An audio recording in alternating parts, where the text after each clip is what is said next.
Olá a todas e todos, sejam bem-vindos a essa aula de reforço em relação à ética advocatícia. É uma aula que tem como objetivo sintetizar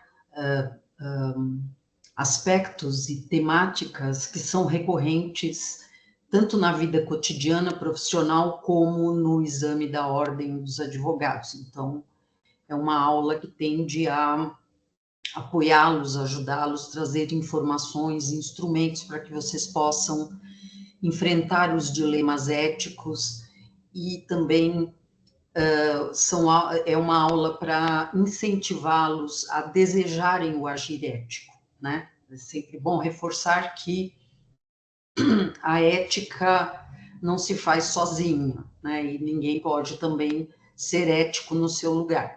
É preciso que você deseje ser ético, né? Tanto na vida pessoal como na vida profissional. Claro que nós temos uma série de normas aqui deontológicas organizadas pela Ordem dos Advogados, com já muito acúmulo de experiência histórica e que vai nos servir como referência. Mas também é sempre importante pensar no fundamento disso tudo, né? Quer dizer, a deontologia jurídica, ela se embasa nos preceitos éticos universais, né? Então, aqui eu vou destacar a questão da alteridade, porque eu reputo essa questão como talvez o fundamento mais importante para o agir ético e, portanto, também para o direito, né? Então, quando a gente fala dessa forma sobre a alteridade, o que a gente está querendo dizer não é apenas empatia ou até simpatia. Nós estamos falando de algo, de uma postura frente ao outro, ao alter, né? Uma postura muito mais extensiva, né? Uma postura que reconhece o outro, mas não apenas reconhece, o enxerga nas suas singularidades, nas suas características, deseja a ele a liberdade, a felicidade, como deseja a si mesmo, se coloca no lugar do outro, e dessa forma abrange um comportamento que realmente é sensível, né, às diferenças, respeita as diferenças e por isso é um comportamento muito mais adequado para o enfrentamento dos problemas contemporâneos, né, e problemas alguns que são mais do que problemas, são dilemas mesmo da humanidade, mas nós podemos auxiliar esse mundo a ser melhor, e na advocacia nós temos várias referências que nos servem como eixo, né? Então não podia deixar de falar um pouco sobre o direito e a alteridade, que são importantes, e também lembrar que as bases principiológicas, né, elas, da advocacia, elas são, digamos assim, o terreno sobre o qual se ergue o edifício ético advocatício, né? Então, nós devemos introjetar, não só conhecer, não só entender, mas introjetar os princípios éticos advocatícios, que, claro, que tem uma base nos princípios éticos universais, não só uma base, uma grande referência, e dessa forma nós, com certeza, introjetando esses princípios, estaremos mais preparados para qualquer tipo de dilema ético que venhamos a encontrar, e estaremos mais preparados do ponto de vista do agir ético mesmo, né? Nós estaremos também introjetando o agir ético no nosso cotidiano, no nosso modo de ser, no nosso modo de estar, no nosso modo de nos fazermos presença, tanto na vida pessoal como na vida profissional. Para a advocacia, isso é absolutamente fundamental. Então, nessa esteira, hoje nós vamos falar sobre 3 assuntos. 2 são interligados e um é, vamos dizer, eu estou aproveitando o ensejo para trazer essa definição. Vamos falar da prerrogativa das advogadas e dos advogados, vamos falar do seu direito ao desagravo, quando são lesados nas suas prerrogativas, nos seus direitos, e vamos trazer também ao final uma pequena definição do que vem a ser a advocacia pro bono. A minha sugestão é que você ouça esta aula pausadamente e vá fazendo o espelhamento de tudo que vai ser dito aqui no estudo tanto da legislação, Estatuto da Ordem dos Advogados, Código de Ética e Disciplina dos Advogados, da Ordem dos Advogados, perdão, Regimento Geral, e a partir daí vá também se assenhorando de todos os detalhes das prerrogativas, né? As prerrogativas, elas são detalhadas, então, quanto mais a gente estuda, quanto mais a gente revê esse assunto, mais a gente incorpora o entendimento, e aí a gente vai ficando com traquejo para poder responder a qualquer questão ética que a gente venha a ter, tá? Inclusive do exame da Ordem dos Advogados, certamente. Então, sempre bom, sempre importante lembrar dos princípios básicos, né, que vão dar a nós, vamos dizer assim, esse terreno já sedimentado para a construção de mais um pilar, que é o pilar das prerrogativas das advogadas e dos advogados, né?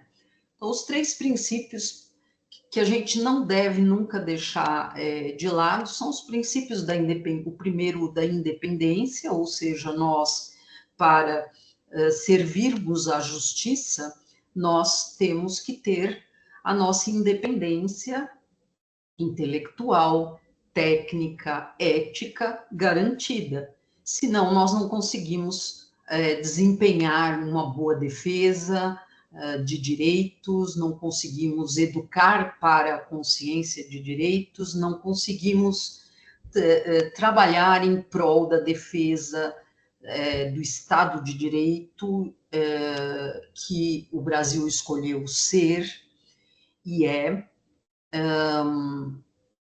e também não podemos ser defensores dos preceitos constitucionais, que é nossa obrigação. Então, o princípio da independência é fundamental.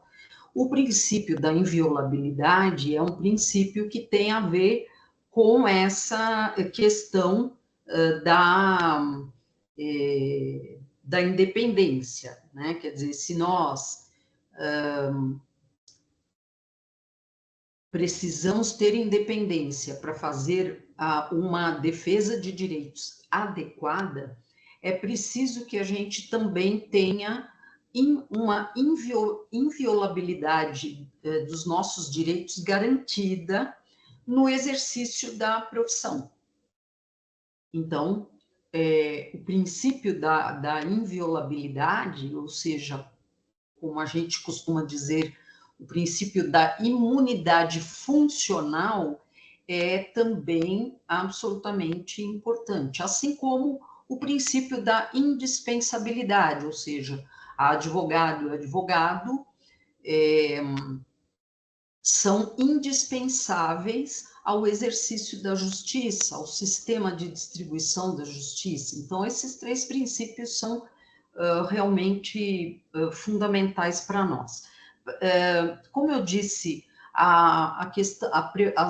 falar das prerrogativas é falar de muitos detalhes, né? Então, vou fazer uma abordagem aqui tendo já falado dos princípios, tendo já falado da alteridade, fazer uma abordagem assim bem genérica e depois convidá-los a seguir comigo com base no material que eu preparei como orientação nossa para essa aula, certo? Então, assim, temos que garantir a nossa independência, nós devemos zelar pela nossa independência, né? Então, para podermos exercitar a melhor defesa possível, a defesa mais adequada possível, é preciso que a gente transite com liberdade pelos órgãos do sistema de justiça, que são os órgãos judiciários, pelos órgãos estatais também, estamos falando do poder executivo, do poder legislativo. Nós precisamos atuar com essa liberdade. Essa liberdade é uma liberdade também de ir e vir, de entrar na sala dos juízes, independentemente de hora marcada, de despachar com o juiz, quer dizer, conversar com o juiz, levar a ele alguma questão de destaque ou alguma dúvida, ou realmente algum procedimento, né, para despacho mesmo, a qualquer hora e sem marcarmos horário. Também não precisamos aguardar fora do recinto, podemos entrar nos recintos e nos recintos dos magistrados apenas respeitando a ordem de chegada, né? Na verdade, é importante sempre respeitar a ordem de chegada em qualquer lugar, mas nós temos, então, esse livre acesso, nós temos que ter esse acesso, não podemos ser coibidos, né, de transitarmos pelos locais e instituições que sejam necessárias à boa defesa, à defesa adequada, tanto do ponto de vista técnico como do ponto de vista ético, aos nossos tutelados, aos nossos, como o mercado gosta de chamar, os nossos clientes, né? E isso também se estende ao acesso ao material que é o material do nosso trabalho, quando nós estamos numa litigância, então o acesso aos processos, nós podemos ter, a não ser que seja segredo de justiça, nós temos liberdade de ter acesso aos processos, nós podemos olhar os processos mesmo não tendo mandato para fazê-lo, como eu disse, ressalvando aí a questão dos processos que tramitam em segredo de justiça. Mesmo na área criminal, numa delegacia, nós temos que ter o acesso garantido e liberado aos documentos e aos processos que fazem parte da nossa defesa em relação ao nosso tutelado, à nossa tutelada. É importante sabermos que na área criminal não precisamos também de mandato de procuração adjudícia para podermos ter acesso às informações. E também, se for o caso, temos que ter acesso ao nosso cliente, ao nosso tutelado, ao nosso defendido. Não podemos ser barrados, em hipótese alguma. Assim, o princípio da garantia da comunicação com o nosso cliente, ele precisa se fazer valer em todos os âmbitos. E a partir daí, nós temos uma série de detalhes que vão compondo esse rol de prerrogativas, né? E para entender melhor, é preciso definir o que são prerrogativas, né? Porque a gente não deve confundir as prerrogativas com os direitos, né, de advogados e advogadas. As prerrogativas, elas são condições de trabalho e condições para que se possa fazer a melhor defesa de direitos.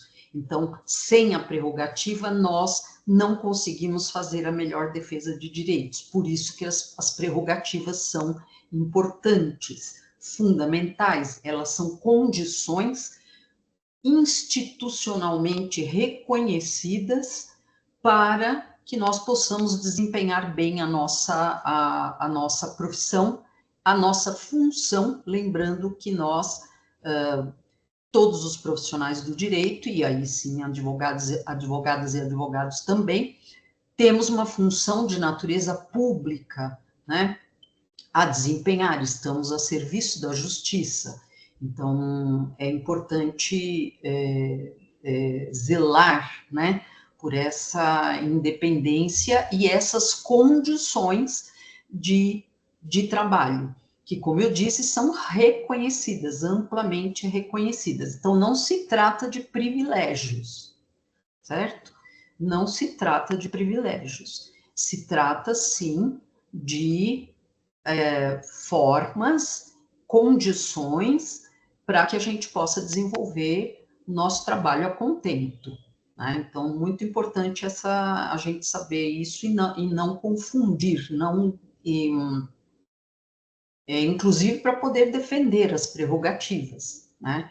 Elas são tão importantes que a Ordem dos Advogados, em todas as suas instâncias, mantém comissões específicas para a defesa das prerrogativas, chamadas comissões das prerrogativas. Né? Então, é mais do que importante nós sabermos isso, e agora vou convidar vocês a acompanhar comigo de uma forma mais organizada, e aí sim bem mais detalhada, uma análise sobre as prerrogativas de acordo com a legislação específica, Estatuto da Ordem dos Advogados, Código de Ética e Disciplina da OAB.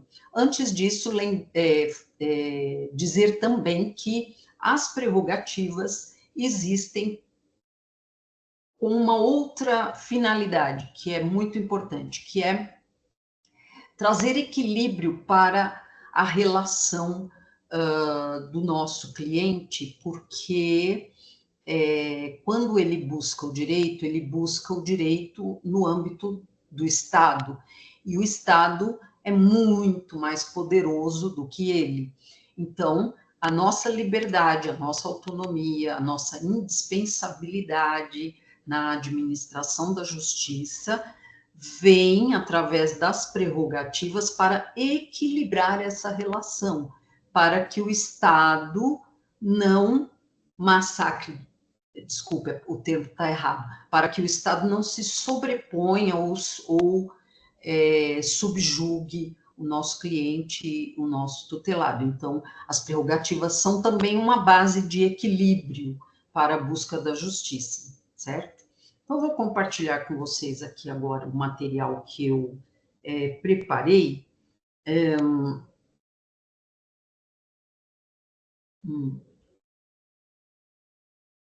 Para que a gente possa analisar, então, tudo nos detalhes, conforme eu acabei de dizer. Muito bem, então, está aí na tela de vocês, né, esse material em forma de slides, né, então, como eu disse no início da aula, nós vamos falar das prerrogativas dos advogados, sempre lembrando que os princípios fundantes e estruturantes estão no artigo 133 da Constituição Federal, que é aquele que diz que advogadas e advogados são indispensáveis à administração da justiça. Vamos falar do direito ao desagravo e vamos falar da advocacia pro bono.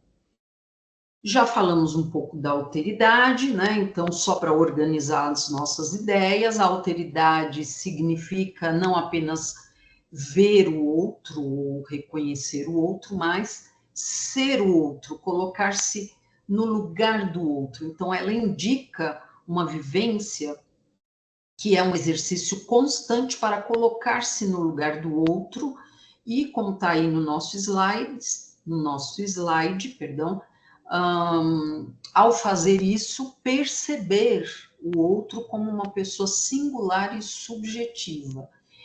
E isso está, digamos assim, emoldurado pelo reconhecimento e o respeito das e pelas diferenças. isso é muito significativo, são valores, nós estamos falando aqui de valores importantíssimos, portanto, para além das questões éticas, né, eu convido vocês a fazerem uma reflexão também sobre o direito e a alteridade, a pensarem na autoridade dentro da sua própria vida,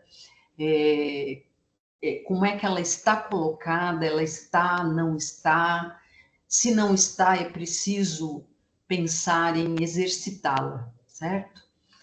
Bom, nós estamos falando agora das prerrogativas e, portanto, estamos trabalhando dos artigos 6º ao 7º-B do Estatuto da Ordem dos Advogados, destacando que o artigo 7º-A, o artigo 7A, é dos direitos da advogada, perdão, 7º, e os artigos 18 e 19 do Regimento Geral da Ordem dos Advogados, certo? Como eu já disse, as prerrogativas, elas são faculdades. Nesse slide eu, inclusive, reforço para que vocês entendam bem que as prerrogativas são faculdades de ação, faculdades de agir, para garantir o exercício correto da defesa de direitos. Se vocês forem ao canal das prerrogativas, vocês vão encontrar lá um texto de apresentação, e nesse texto vocês vão encontrar a seguinte referência: o Estatuto da OAB e o Código de Ética e Disciplina garantem a esse profissional, ou seja, advogado ou advogado, o direito de exercer a defesa plena dos seus clientes, com independência e autonomia, sem temor do magistrado, sem temor do representante do Ministério Público, sem temor de qualquer autoridade que possa tentar constrangê-la ou constrangê-lo, ou diminuir o seu papel enquanto defensora ou defensor das liberdades. Então, as prerrogativas são realmente fundamentais, elas são uma das pilastras mestre, né, da ética advocatícia, né? Já dissemos que também as prerrogativas, elas são uma espécie de linha de proteção que separa a pessoa comum, ou a pessoa que está sendo investigada, que está sendo acusada, do poderoso aparato coercitivo do Estado. Isso também está no canal das prerrogativas, certo? Então, sem direitos e garantias especiais, né, as prerrogativas são garantias especiais para defender seus clientes, não haveria um mínimo de equilíbrio de forças.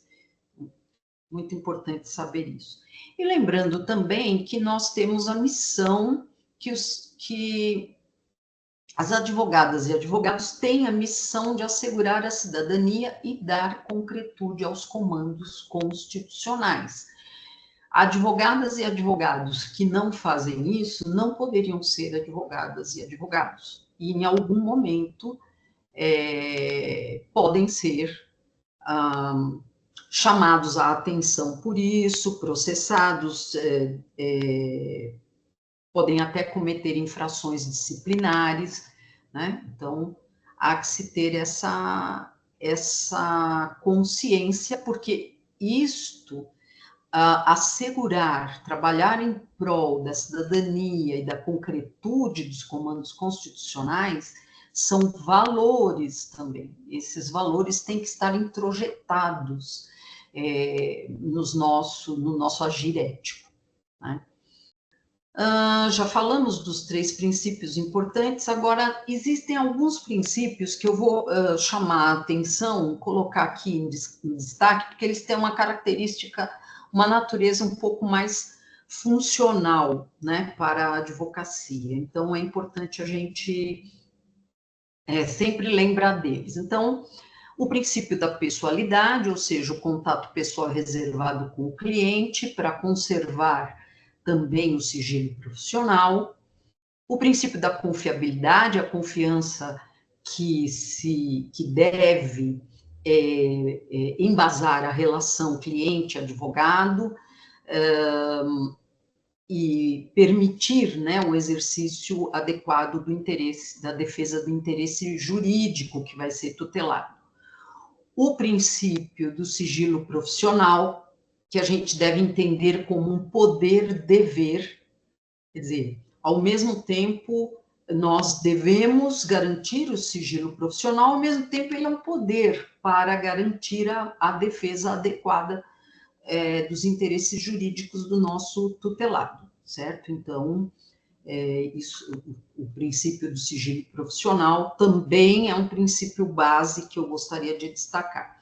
E, por fim, o princípio da não mercantilização, ou seja, a advocacia não é negócio, a advocacia não pode ter características mercantis, e ela também não pode trabalhar com a lógica da captação de clientela.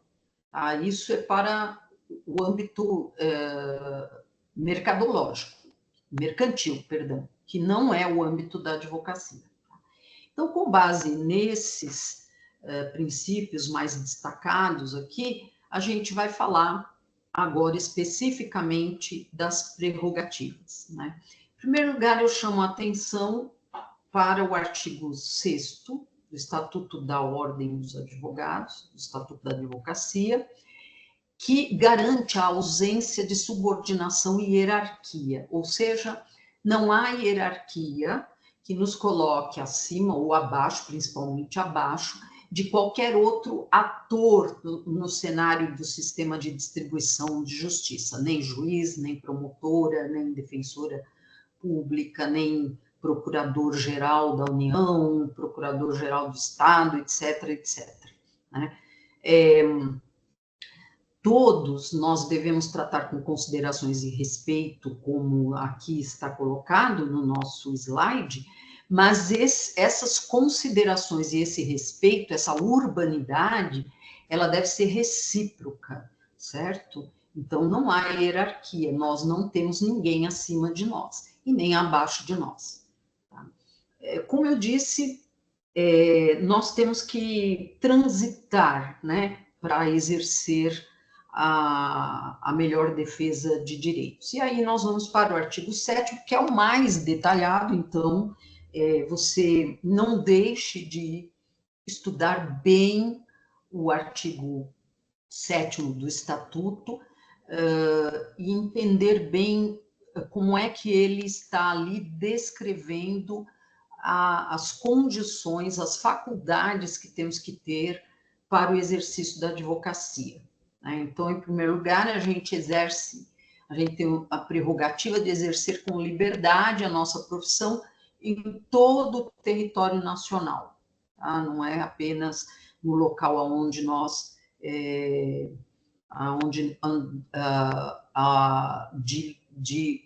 perdão, ao espaço de jurisdição, digamos assim, da ordem dos advogados a qual nós pertencemos. Né? A inviolabilidade do nosso local de trabalho, seja um escritório ou a sua própria casa, se você advogar dentro da sua casa. Então, nós temos a prerrogativa de não se poder violar, né, esse espaço e nem os instrumentos de trabalho, né? Dos instrumentos de trabalho se destaca a correspondência de qualquer tipo, eletrônica, escrita, desde que elas sejam correspondências relativas ao exercício da advocacia. Então, tudo que está dentro do exercício da advocacia é preservado pela inviolabilidade. Existem exceções para isso? Existem. Vamos ver já as exceções. A quebra da inviolabilidade, né, ela vai acontecer em várias situações. Eu vou colocar para vocês aqui, vou interromper um pouco o compartilhamento e vou colocar para vocês aqui uma tabela de um livro que eu costumo indicar, porque eu acho que ele é bem interessante, que se chama Gabaritando Ética na OAB. E eu vou colocar uma tabela que eu acho que é muito boa para a gente pensar nas exceções à prerrogativa da inviolabilidade do espaço físico de trabalho, dos instrumentos de trabalho, das correspondências. Então, só um minutinho que eu estou entrando, ele é um livro, vou entrar na versão eletrônica dele e já coloco para vocês. Só um minutinho, tá bem? Sempre importante lembrar que existe exceção à inviolabilidade. Porque senão parece que a gente pode, né, que advogado, tudo pode. Não é assim também. Existem referências éticas que precisam ser respeitadas, né? E o não respeito a essas referências éticas leva a essa exceção que garante a possibilidade da violação tanto do escritório como dos instrumentos de trabalho em determinadas condições. Então, só um minutinho, que eu já vou compartilhar com vocês esse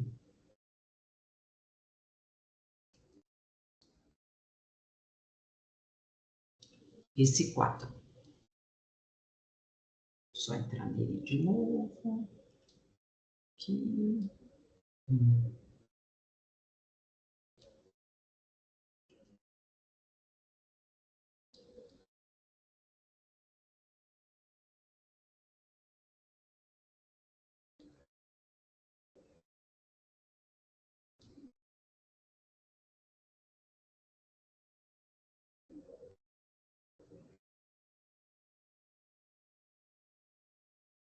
Só um minutinho.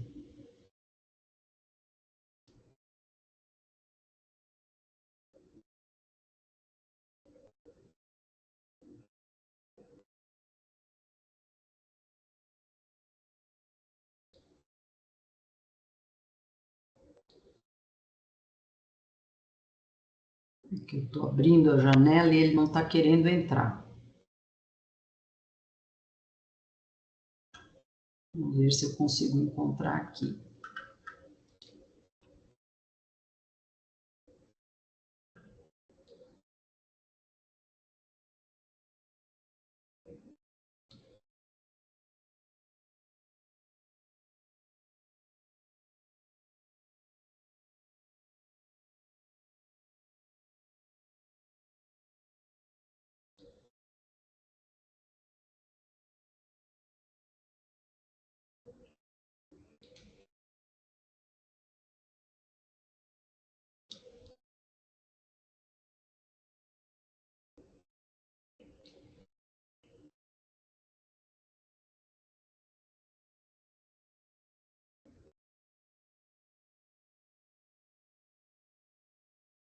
Acho que eu consegui. Não, não consegui. Bom, daqui a pouco eu tento novamente, tá bem? Então vamos deixar um pouquinho aí de lado a questão a questão dos requisitos, né, para a quebra da inviolabilidade, né? Aliás, como eu acho que vai ser meio um pouco difícil compartilhar com vocês, porque ele tá de uma forma que o compartilhamento acho que está inviável. Então eu vou falar para vocês, porque aí vocês também anotam e ficam mais tranquilos, tá?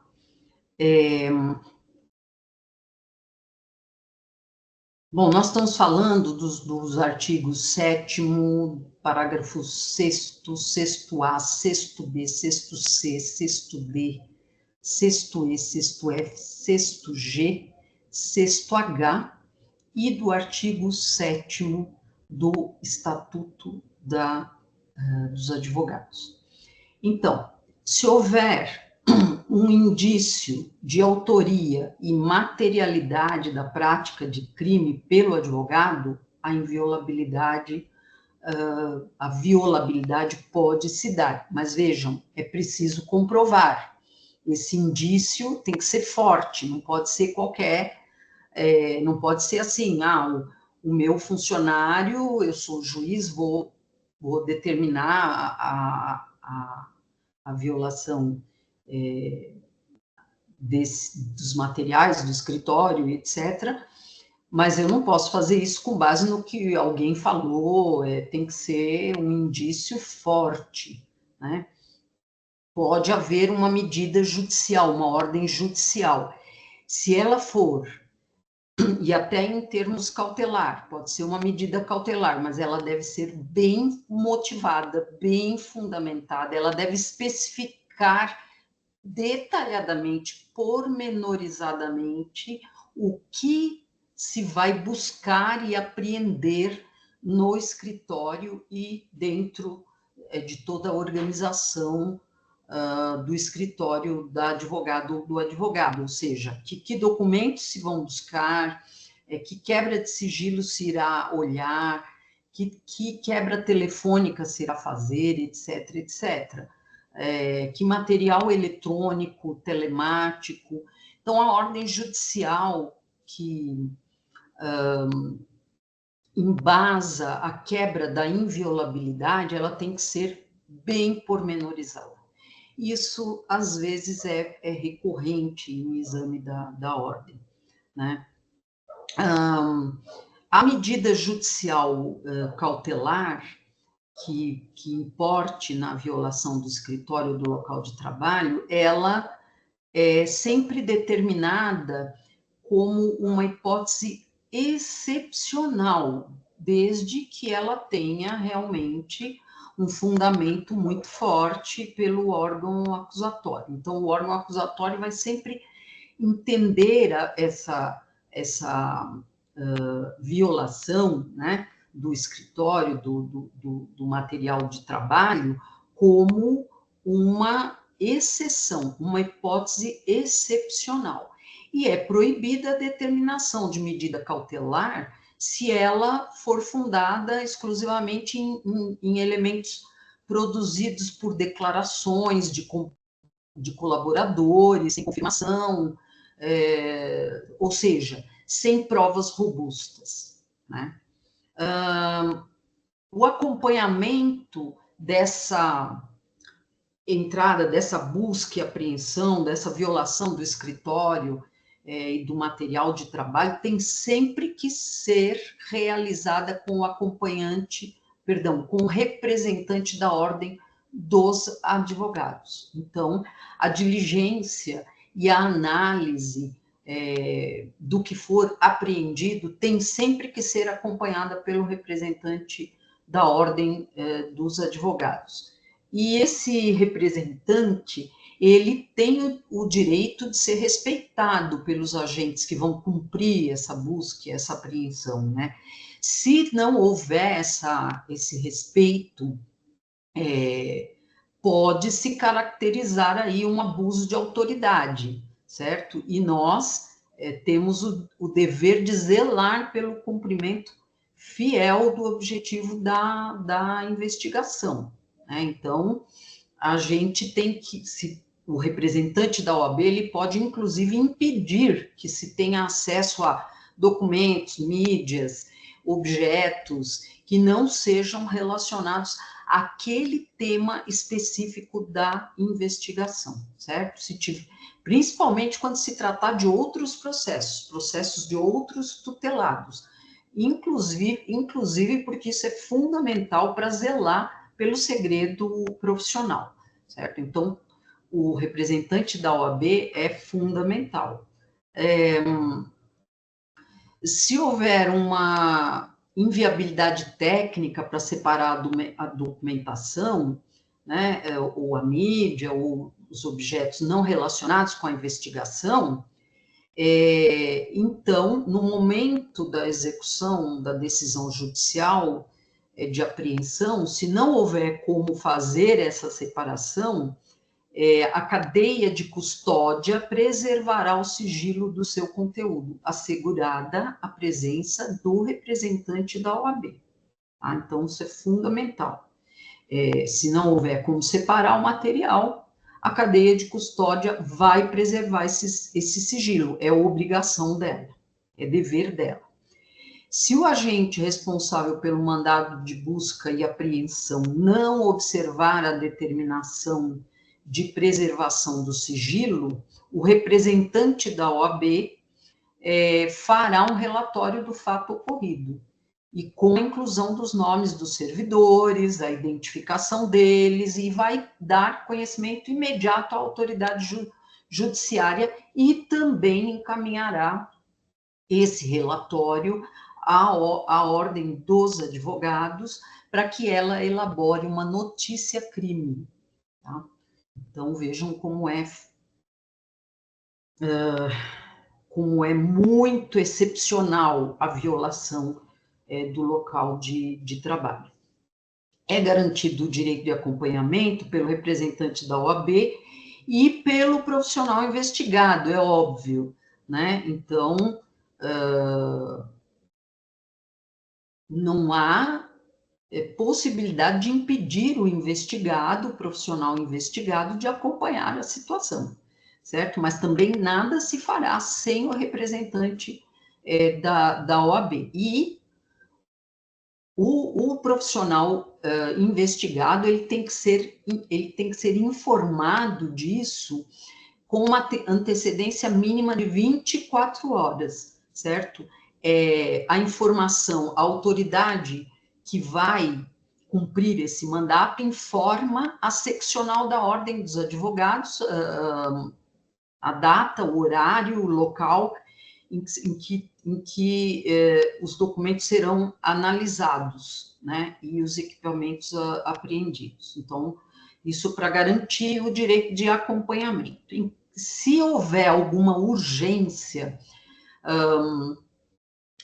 que esteja bem fundamentada, né, pelo juiz, a análise desses documentos e equipamentos, ela poderá acontecer num prazo inferior a 24 horas, mas desde que seja garantido o acompanhamento tanto do representante da OAB como do profissional investigado em todos os atos, certo? Se não houver essa garantia, os atos vão ser considerados nulos, né? Então, as provas que forem colhidas, elas somente poderão ser utilizadas contra o advogado. Não pode ser utilizado contra o tutelado, contra o cliente do advogado, certo? O foco é a advogada ou o advogado, o foco é o profissional, tá? Então, isso a gente tem sempre que considerar, tá? Então, eu vou voltar aqui para os nossos slides,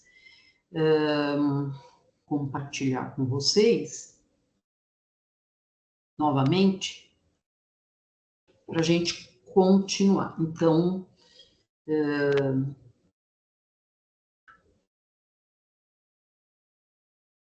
sim, então a inviolabilidade, ela está garantida da forma como nós acabamos de explicar.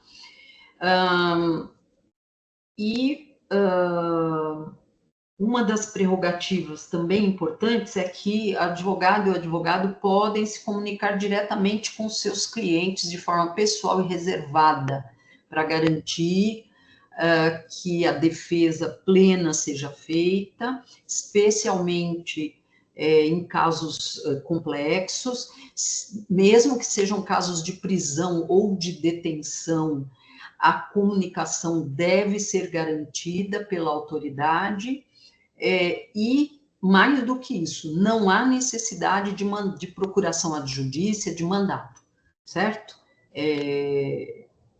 A sua comunicação reservada com o seu cliente, ela deve ser garantida. Senão, nós estaremos falando de abuso de poder. Abuso de poder é crime, tem tem penas diferenciadas, em casos diferenciados, mas é uma atitude a ser penalizada, né? Então, a autoridade precisa respeitar essas prerrogativas, né?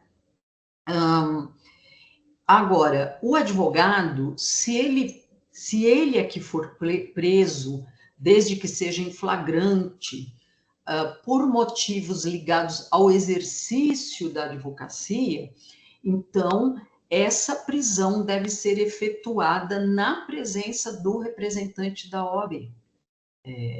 O representante é sempre fundamental, por isso que existe a comissão de prerrogativas, que tem todo tipo de acesso, telefônico, midiático, né, eletrônico, de todas as formas. Ela pode ser acessada de todas as formas. E caso ele venha a ser condenado, ou ela, né, em algum processo que preveja a pena, né, de retenção, a pena de prisão mesmo, primeiro, o profissional não pode ser recolhido antes da ação, da sentença ter transitado em julgado, estar transitada em julgado, certo? Então, antes do fim do processo, não pode ser preso, não pode ser recolhido. E se ele for, por um acaso, houver algum indício de que ele pode fugir, de que ele está na iminência de cometer algum ato para impedir esse recolhimento, ele tem que ser recolhido numa sala de estado maior. Há uma grande crítica em relação a isso, mas a lei manda que a sala seja uma sala de estado maior, certo? Ou seja, que tenha instalações, comodidades condignas, e na falta de um espaço com essas características, então a prisão será domiciliar. Como eu já disse, né, o Estatuto da Advocacia, ele tipifica como crime a violação do direito de inviolabilidade. Então, não é só o abuso de autoridade, é também um crime tipificado pela lei que determina o Estatuto da Advocacia, certo? E há uma previsão para essa situação de pena de detenção de 2 a 4 anos, mais uma multa. Tá? Então, destaco aqui o artigo 7º-B, que é razoavelmente atual, porque ele é importantíssimo, né? Então, o direito de inviolabilidade, ele é tão fundamental que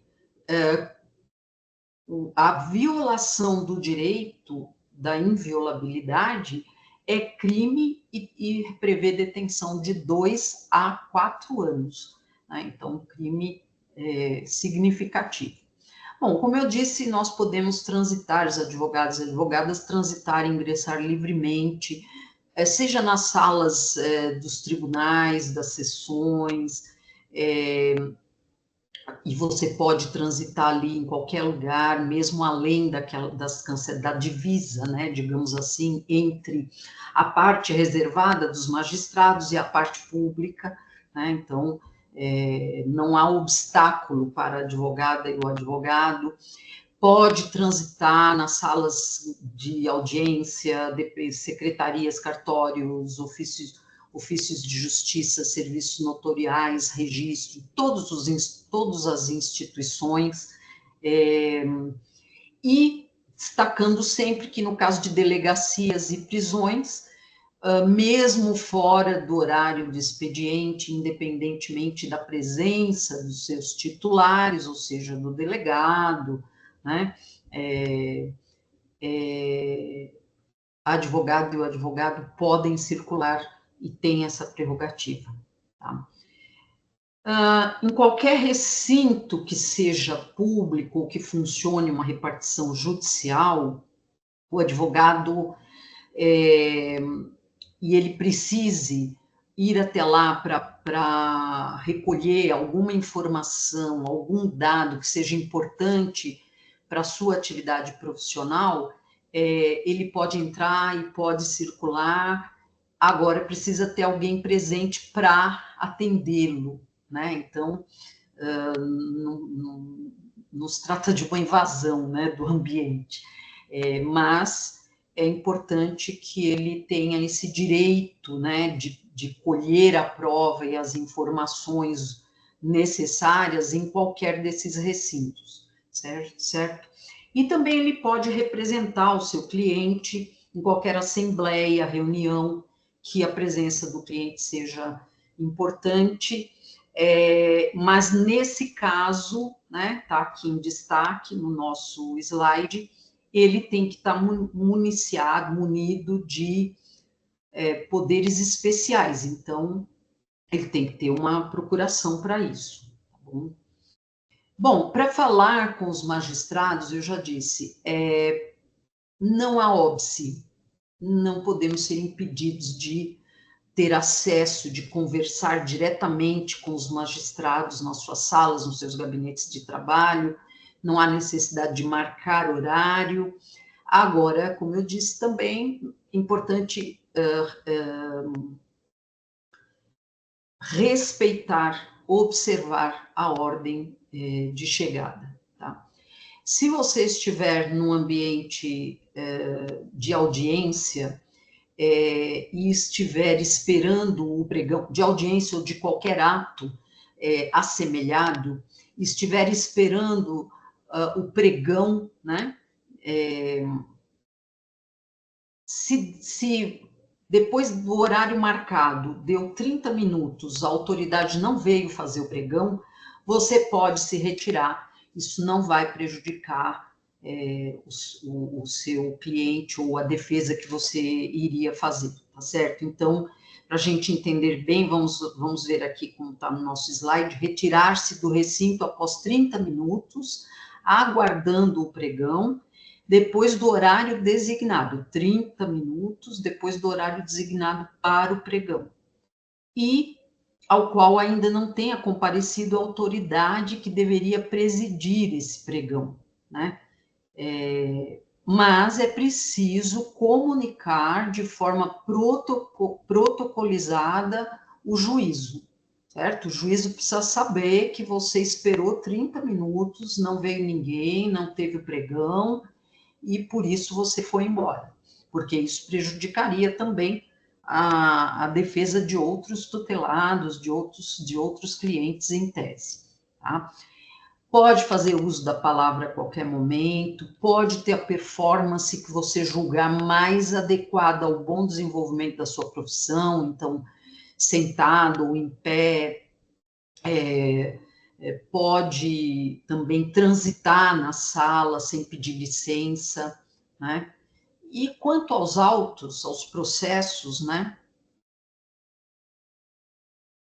Os advogados e advogadas podem examinar os autos de qualquer tipo que já estejam findos ou que ainda estejam em andamento, mesmo sem procuração, a não ser que sejam sigilo, segredo de justiça, né, que os torna sigilosos. Aí é preciso procuração para poder ter acesso, mas o acesso está garantido, tá? Quando se tratar de autos de flagrante e quando se tratar de inquérito, findos ou em andamento,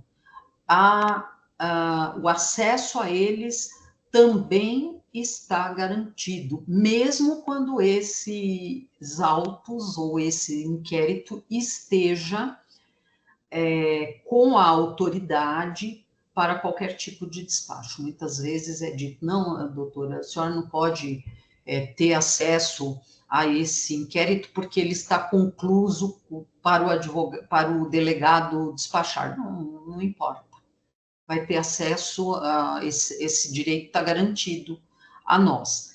E ainda mais, não só ter acesso, como podendo copiar peças, tomar apontamentos, fazer o que for necessário para ter as informações para a defesa do seu cliente, do seu tutelado.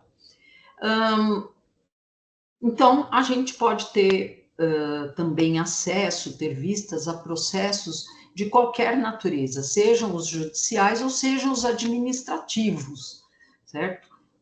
Os administrativos ou em cartório ou em repartições públicas, e pode retirá-los dentro dos prazos legais, né? Tem que verificar qual é o prazo, mas pode retirá-los se for necessário, né?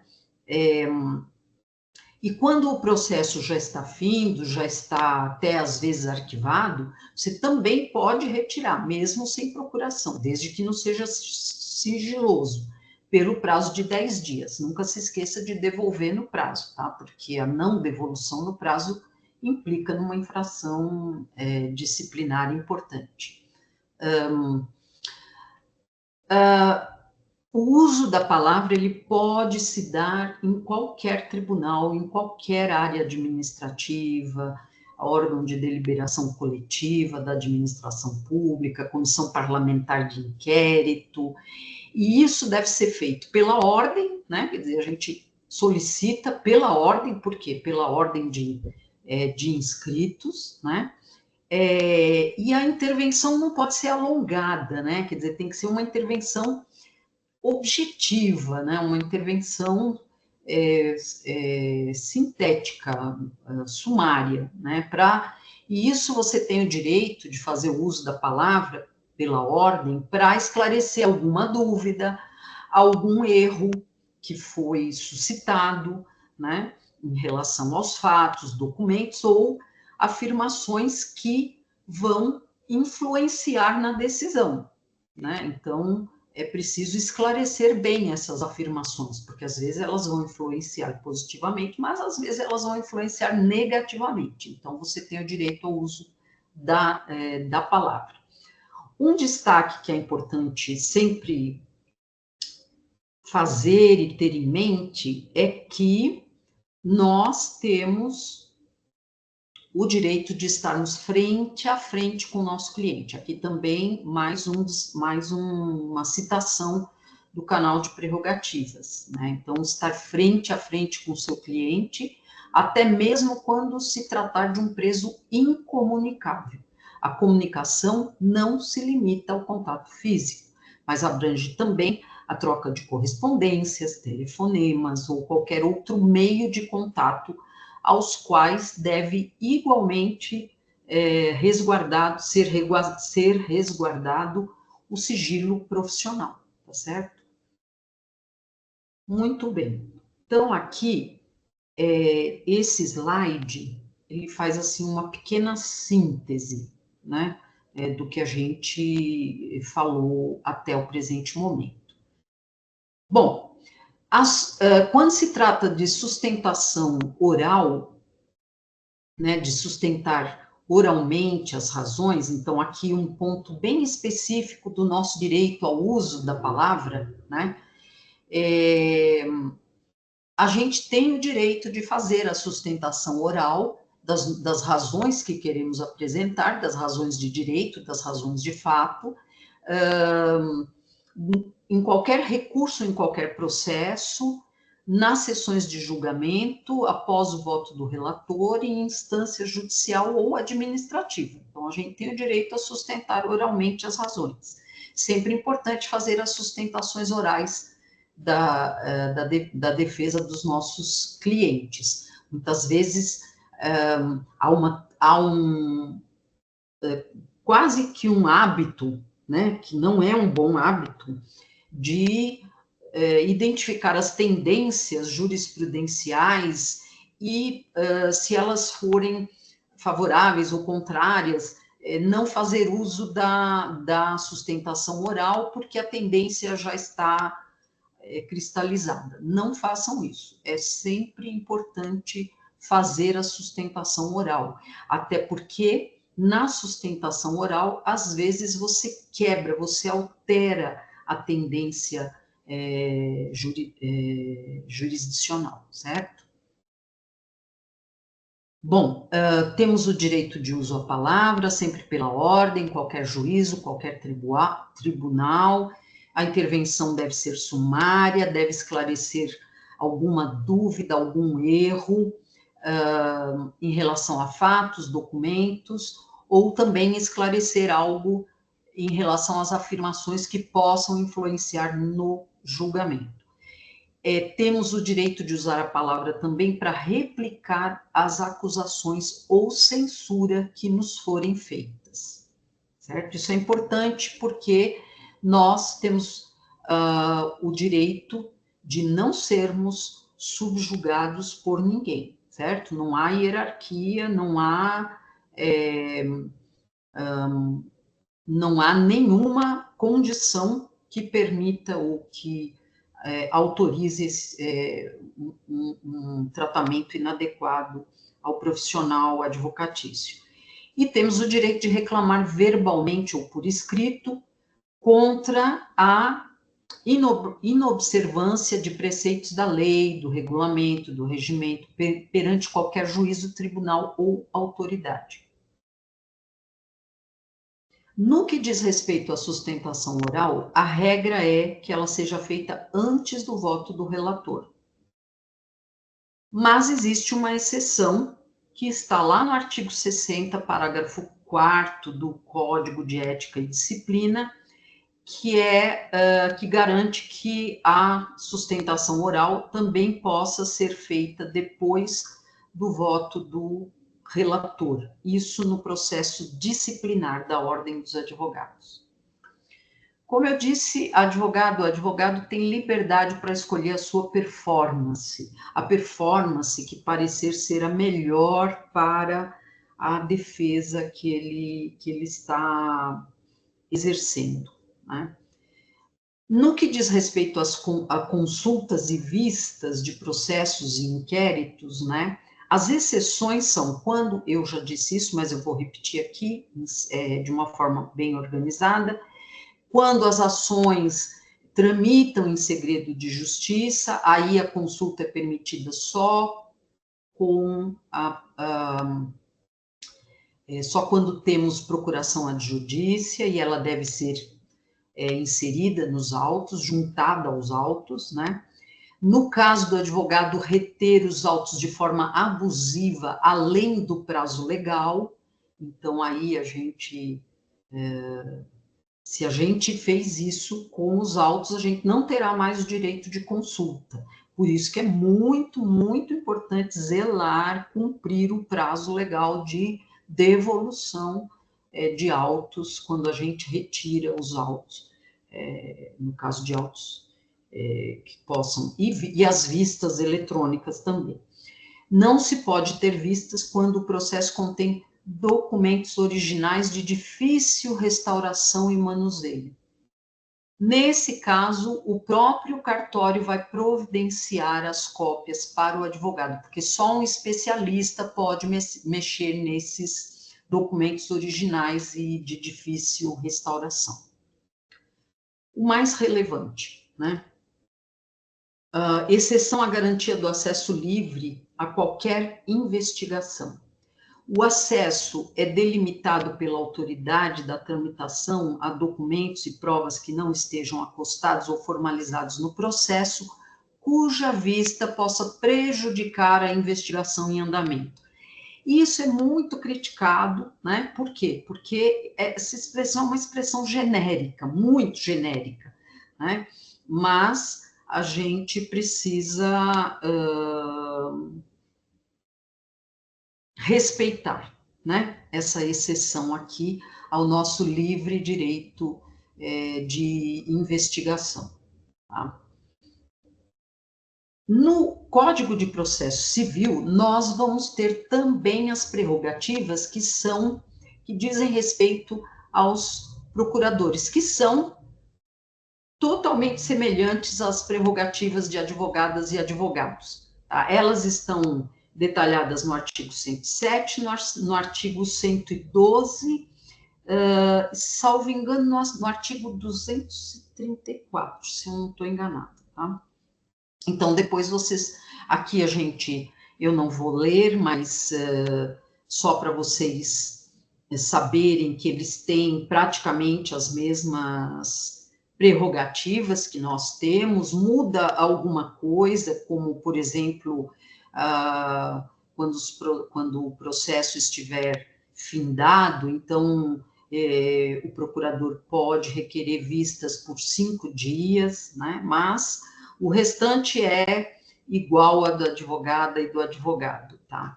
Aqui só destacando que pode haver uma renúncia ao mandato a qualquer tempo, provando que essa renúncia foi comunicada, né? E aí, durante os 10 dias seguintes, a gente continua representando o mandante, né? Então, isso é muito, muito importante. E a gente só dispensa a comunicação ao cliente, ao tutelado, né, quando a procuração tiver sido outorgada para vários advogados, não apenas para você. Tá? Como eu disse, o artigo 234 também vai definir algumas prerrogativas dos advogados públicos, também dos privados, defensor público, membros do Ministério Público, né? Então, eles todos devem restituir os autos no prazo do ato a ser praticado. Então, é ilícito a qualquer interessado exigir os autos do advogado que exceder prazo legal e ele será intimado. Se ele for intimado e não devolver os autos no prazo de 3 dias, ele perderá o direito à vista fora do cartório e incorrerá ainda em multa, correspondente à metade do salário mínimo, certo? Verificada a falta, o juiz vai comunicar à seção local da Ordem dos Advogados que isso aconteceu, porque isso é uma infração disciplinar, ok? Aqui, um outro quadrozinho sintético. O processo findo ou em andamento, a gente tem o direito de ter acesso, mesmo sem procuração, com exceção do sigilo, o segredo de justiça, né, quando não estiverem sujeitos a sigilo, como, por exemplo, no direito de família. Na repartição policial, temos direito de acesso aos inquéritos findos ou em andamento, as apurações que estejam sendo feitas, mesmo sem procuração, e ainda que estejam conclusos a autoridade, tá? Bom, deixa eu interromper o compartilhamento aqui. Voltar aqui um pouquinho.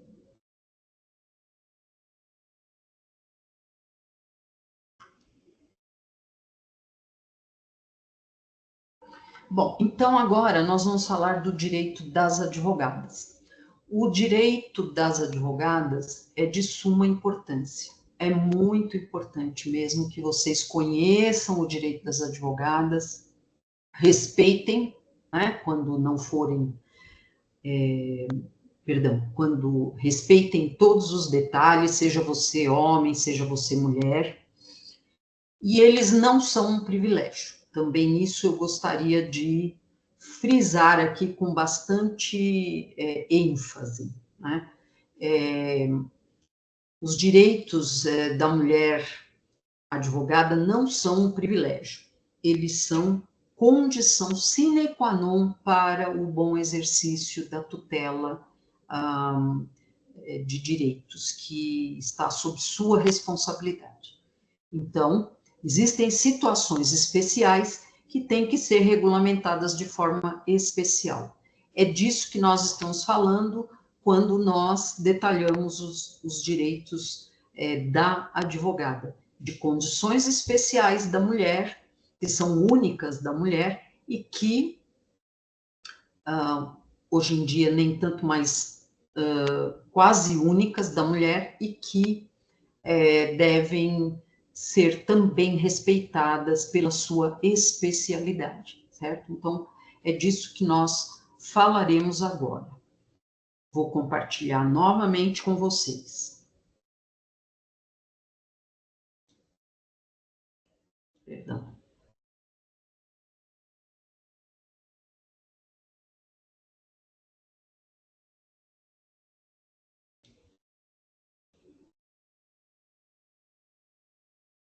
Vamos voltar aos nossos slides.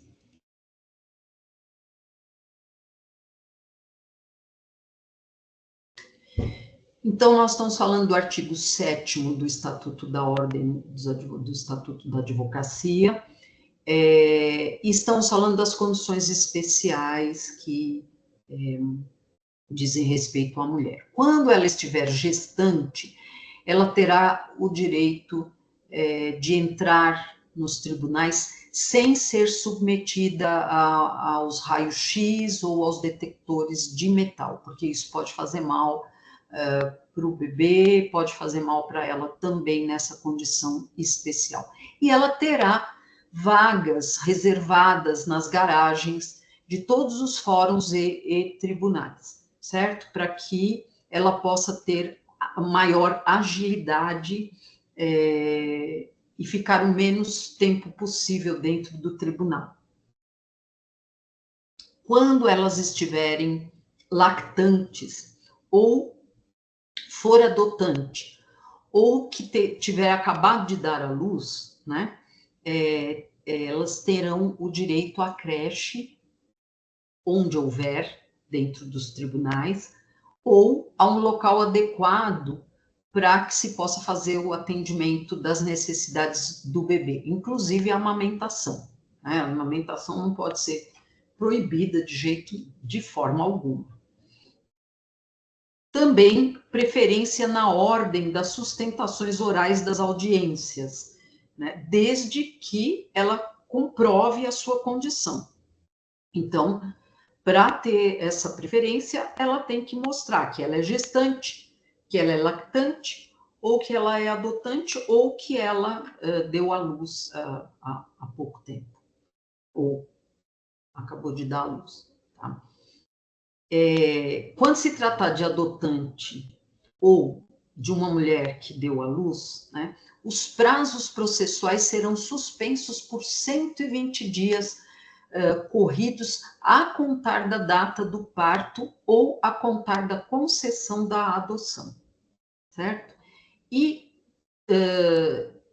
ou de 30 dias quando ela for a única patrona, a única advogada do caso, desde que o cliente seja notificado dessa suspensão por escrito. Tá?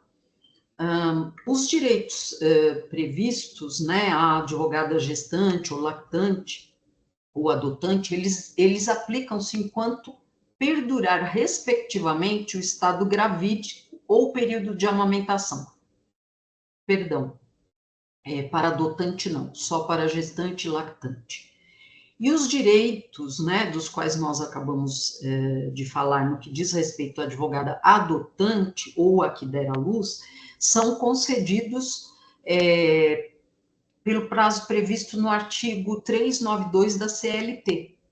Tá? Então, a CLT foi usada como referência, né? Muito bem, então, sobre as advogadas, é isso que nós temos a dizer. Deixa eu ver se tem mais alguma. Isso. Agora vamos, então, ao tema do desagravo. O que é o desagravo? Né? O desagravo é uma ação da ordem dos advogados, do corpo ao qual o advogado ou advogada é integrante, do qual ele é integrante, quando ele for violado nos seus direitos, nas suas prerrogativas, com o objetivo de restabelecer o direito que foi violado, certo? Então, o desagravo é isso. Ele tem uma característica pública, né? Não depende da autorização de quem foi aviltado. Vamos supor que eu, numa audiência, vi um colega ou uma colega ter os seus direitos, suas prerrogativas violadas. né? Então, eu mesma posso e devo, é dever nosso, informar, defender esse colega e informar a Ordem dos Advogados sobre essa violação, certo? Vai ser aberto um processo e, inclusive, com a garantia do contraditório para quem ofendeu, né, para a autoridade que ofendeu, e se ficar comprovado que realmente houve uma violação de direitos, então vai se realizar uma sessão pública de desagravo, certo? Independente, repito, da autorização de quem será desagravado. Então, o desagravo deve ser entendido desta forma, como está aqui destacado no nosso slide. É uma reparação ou de uma ofensa ou de um dano moral por meio de uma retratação ou de uma reparação civil. Como é que isso funciona, né? O direito ao desagravo da advogada, do advogado, ele se dá quando ele for ofendido pessoalmente ou atingido na sua dignidade ou na sua reputação ou em ambas. Quando ele for, quando no exercício advocatício ele for prejudicado nas suas funções. E isso se estende à classe dos advogados. Então, um foi ofendido, não é apenas um, é toda a entidade que foi ofendida. Porque os direitos e prerrogativas, eles não são individuais, eles são dos profissionais como um corpo que é indispensável à administração da justiça. Tá? Então, se houver uma ofensa à ordem dos advogados, à subseção local, isso também pode gerar um desagravo. Tá? Como é que o desagravo vai acontecer? Num ato solene, que, como eu disse, é uma sessão de desagravo público,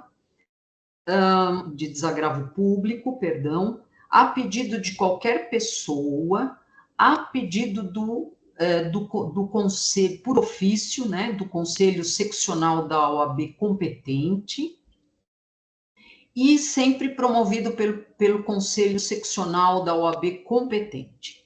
Ele vai depender de um procedimento administrativo, esse procedimento tem que dar garantia de ampla defesa e também tem que ser público, né? E ele vai usar como regras suplementares toda a legislação extra ordem dos advogados que for necessária, né?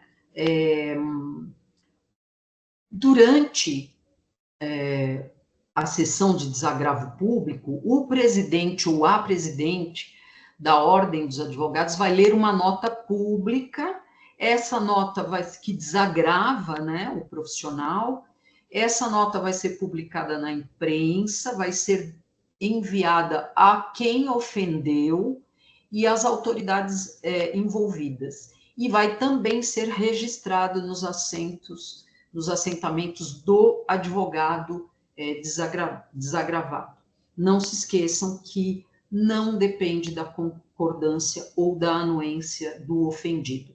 Às vezes ele pode dizer, não, eu não quero, isso vai me prejudicar com o juiz ou com a juíza. Não, não importa. Não vai prejudicar porque isso é direito. Ok? Então, em relação ao desagravo, é isso. O desagravo é uma questão razoavelmente simples de ser entendida, né?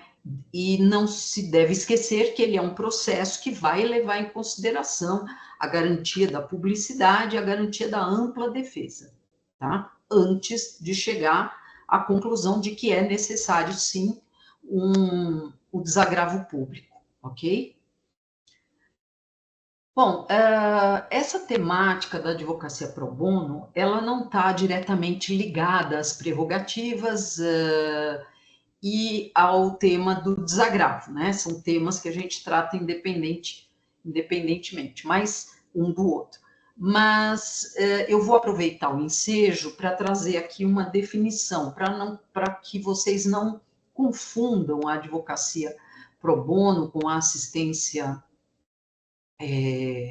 jurídico popular, né, para que vocês saibam o que é exatamente a advocacia pro bono, que não faz tanto tempo assim que foi incorporada aos estatutos da Ordem dos Advogados, porque antes havia uma dúvida se ela podia ser captação de clientela. A advocacia pro bono não é captação de clientela, é impossível, ela não tem esse condão. Ela tem, sim, um objetivo muito louvável, que é o objetivo de prestar serviços advocatícios a quem não tem condições de ter serviços privativos nesse sentido. E a advocacia pro bono, ela vai além, porque ela pode ser também a vontade daquele advogado ou daqueles advogados de darem uma parte do seu tempo de trabalho em prol da defesa de algumas temáticas sociais, em prol de instituições sociais que não tenham finalidade econômica, em prol dos seus assistidos, e sempre que os beneficiários não dispuserem de recursos para contratação de profissionais. A advocacia pro bono, ela é também um movimento voluntário de ceder parte do seu tempo de trabalho, quer dizer, não é feito fora do expediente, do tempo de trabalho, é feito dentro do tempo de trabalho, cedendo uma parte desse tempo de trabalho, cedendo sua estrutura advocatícia para a defesa de causas importantes, causas sociais importantes, como, por exemplo, a causa dos povos originários, as causas ecológicas diversificadas, e isso, a defesa dos direitos humanos, de forma geral, e isso que é a advocacia pro bono, tá bem? Então, interrompendo aqui o compartilhamento, mais uma vez, voltando aqui com vocês na tela, né? Então, com isso, a gente finaliza o propósito da nossa aula de hoje, né? Falarmos das prerrogativas da advogada e do advogado, falarmos do seu direito ao desagravo público, quando realmente ficar comprovado que ele foi ofendido, que ele teve seus direitos violados, suas condições de trabalho impedidas, né? E depois, ao final, trouxemos uma pequena definição da advocacia pro bono, para que vocês não confundam ou não achem com outros tipos de advocacia, como, por exemplo, a defensoria pública. A advocacia pro bono não faz a mesma coisa que a defensoria pública, porque a advocacia pro bono, a atuação dela é voluntária, né? Ela não faz parte de uma instituição. Então, isso é importante. Então, trouxemos essa definição para vocês também para vocês quebrarem o preconceito de que a advocacia pro bono pode estar, de alguma forma, ligada à captação de clientela, porque ela não está. Tá bem? Espero que vocês aproveitem essa aula. Sugiro novamente que essa aula seja assistida em partes e que vocês, ao assisti-la, vão também espelhando as informações nos seus estudos específicos, né? E repito, as prerrogativas são bastante detalhadas, portanto, quanto mais você se assenhora dela, inclusive, quanto mais você a estuda de forma repetitiva, mais você entende esse sistema de prerrogativas, de condições de trabalho, ok? Então, até mais, nos vemos em outras aulas também dessa natureza.